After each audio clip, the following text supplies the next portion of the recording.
What is up, everyone? Jake here from Switchforce to talk to you guys today about Captain Toad. I'm going to tell you guys why I think it is the perfect Nintendo Switch game and if I think it'll eventually come over to the Switch. Now, this game is a little bit of a blast from the past. It came out December 4th, 2014 in North America, and it retailed only $40. And now if you go on Amazon or something like that, you can find it for around $25. So this wasn't a big major release that was supposed to, be competitive with Mario Galaxy or something like that. It was more of a side quest to the overall Mario universe. And just to give you a stat here, it sold around 1.3 million copies worldwide, which is pretty good for, again, a sort of side game that wasn't supposed to be on their major release track like a Zelda or a Donkey Kong or a Mario game. So I'm just going to start off with some of the basics that I think are the most obvious points of why it would be great on the Nintendo Switch. First of all, the play style. It's like a perfect game that you can do one or two puzzles in like 5 to 20 minutes and then put it down and be fully satisfied. And it's a great game that you could play handheld or docked. It works both ways very well because on the Wii U, you did have to use the gamepad, and you did play a lot of it on the gamepad, and it used the gamepad a lot, which the gamepad is kind of a predecessor to the Nintendo Switch. It's kind of the caveman's version of the Nintendo Switch. So the play length, duration of each play session, you could play for 10 or 15 minutes, or you could sit down and play for an hour or two and get through a whole chapter of the game because it is that engaging. But it does have that perfect level duration where you do feel satisfied after only playing one or two levels. And with the whole feel of a puzzler where you're trying to collect 3 diamonds and the end star of the level, there's times where you want to immediately go back and start the level over because you want to get all 3 of those diamonds and the star to complete the level, like 100%ing it instead of just getting the star at the end to move on to the next level. So that's the first thing, is just the way you can play it in a short burst or in a long play session. The next thing is the way the mechanics are used in the game, right? There's no jumping in this game, so it's not like a Yoshi or Mario game where you're jumping all over the place. There's definitely levels and verticality where you need to reach, but Captain Toad can't jump. So much like a Zelda game before Breath of the Wild where you could not jump, you had to figure out how to defeat the puzzles or complete the puzzles by using other mechanics. And Captain Toad brought in a variety of these, including touching the screen on the Wii U gamepad to move different blocks around. You even had to blow into the Wii U gamepad to lift like elevator platforms for Captain Toad to get up and down. You had to rotate the camera to see things, tilt to aim. So use some motion control stuff too. So these all work amazingly well with the Nintendo Switch Joy-Con. Just imagine using the HD Rumble to find where the diamond is. Maybe the diamond is like buried in the ground in like a mine or underground cave level, and you need to kind of use the HD Rumble as a sensor, like a hot-cold sensor, to find where that diamond is. And obviously, the Joy-Con can do all the motion controls very well. It can do tilting and aiming and gyro and all that kind of stuff, which Captain Toad has already done, plus more. I mean, it has the IR sensor, so it could be something where you had to, wave your hand in front of something to move something, or, I don't know what other things they can use it for, but there's a whole nother level with the Nintendo Switch to up the game for these mechanics that Captain Toad used in its original form on the Wii U. So I think that that'd just be perfect for all of the investment that they put into the Joy-Con and how complex they are and the technologies in them. Captain Toad could really utilize them in a brand new way that we haven't seen yet, and it would just make puzzling a whole, almost like a 4D experience, because you would be playing on the screen and moving the level around like a puzzle box, but then you could also feel it with your hands and experience it in like real world tactile feel to it. This game was new not only because it was a Mario puzzler where you had this like kind of 3-dimensional little box that you were working in, but it also introduced new characters and new power-ups. So obviously you play as Captain Toad, who's kind of a new character to the Mario universe, and he started in his own game here, and you could also play as Toadette. There's like a weird flip that happens back and forth each chapter. You play as Captain Toad and then Captain Toadette and Captain Toad, Captain Toadette, which is pretty cool because one of them gets captured over and over again. And there's even new enemies in there that are a little bit different on normal variations. There's obviously like Hammer Bros and Goombas, but there's some different block enemies that are brand new. And there's new power-ups too, like you'll see in this footage. There's like a pickaxe that's kind of like the Super Smash Bros. Hammer, where you can break blocks with it and do different things like that. So this game not only introduces new mechanics, but it also introduces new characters to play as and go up against, and new power-ups that you can use throughout the game. So Again, this game wasn't just another, side game that they threw together. This was a brand new experience that they could easily further on the Nintendo Switch and push it and put all these new power-ups and characters into it, plus add on a little bit more maybe to the roster. Plus, this game is not just a simple puzzler. It's not like a Sudoku that you do on the back page of the newspaper. It has mini bosses, it has full bosses.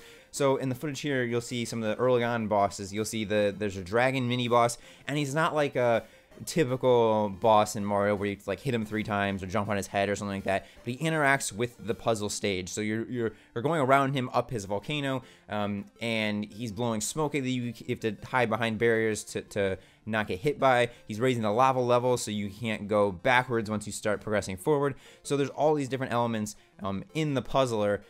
And then at the end, you do pull rocks down on his head. But then there's also Wingo, who's kind of the main antagonist to keep stealing Captain Toad and the stars and Toadette. And he has boss levels at the end of each chapter where, again, he's interacting with the level in the first part of it where he's blowing wind with his wings to push Captain Toad or Toadette off the stage or away from their objective. And then once you get to the top of the tower or at the end of the level, you do fight him in a more traditional way where you're throwing things at him to hit him 3 times and give up Captain Toad or Captain Toadette, whoever you're fighting for at that time. So it does feel like a normal Mario game. We're progressing through worlds, kind of. They're not themed worlds. Every puzzle individually has its own theme, but it does feel like you completed a chapter, you switch characters because the other one gets captured, and you start over in the new chapter with all new levels, a new character, and it does feel like you're progressing world to world to world and not just, oh, there's 100 puzzles and you're just completing them one at a time. So again, it is like a Mario type experience where you are trying to, fight against, in this case, Wingo, the bird, not Bowser, but Wingo over and over again to get to the final stage. And speaking of how each level is its own individual world, that's probably my favorite part about Captain Toad. Is the amount of variety in the game, the amount of variety of enemies, the amount of variety of colors, the amount of variety of mechanics. There's just so much variety, and every level is totally different. Sometimes you'll get a really small condensed puzzle block that you need to rotate a lot to be able to figure out all the angles of it. Sometimes it'll be a more laid out, long map where you'll traverse from one block section to the next and, do little puzzles along the way or fight enemies along the way. Sometimes it'll be a really tall one, and you'll have to go underground or, use kind of like chutes and ladders mechanics to get up and down the level. So there's just so much variety, and every level is totally different. It's not like one world is all, ice and one world is all lava. Every level is different. There's like cosmic ones, there's hard house ones, there's fire ones, there's like Halloween themed ones.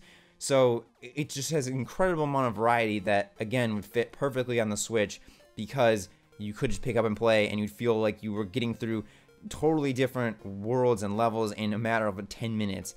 And the levels aren't super difficult to complete, usually, but the difficult thing is collecting all the 3 diamonds in each level and all the coins, because it requires forethought. You can't just run through the level. There's times where you'll get blocked off from a part of the level after you progress. Like you'll go down a slide that you can't get back up, or you'll need to use enemies to break blocks for you. You'll see in the footage here that there is a charging Chuck, and he needs to break blocks in order for you to get certain things. So you have to use him before you get rid of him and kill him.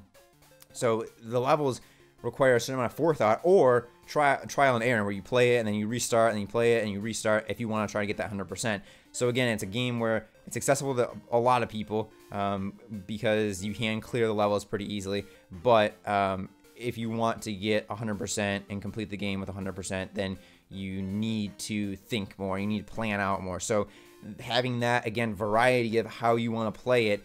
Maybe you only have a short amount of time. You just want to get through some levels, and then the next time you sit down and play, you've longer, and you want to try to perfect every level and get all the collectibles. You can totally do that because there is that amount of, you set your own difficulty, kind of. And I totally forgot to mention, one of my favorite levels in the game is this on-rails shooter kind of feel, where you're going in a minecart and Captain Toad is throwing turnips, and you're using motion control and the joysticks to aim and throw these turnips at blocks and at the diamonds until you get to the end of the stage.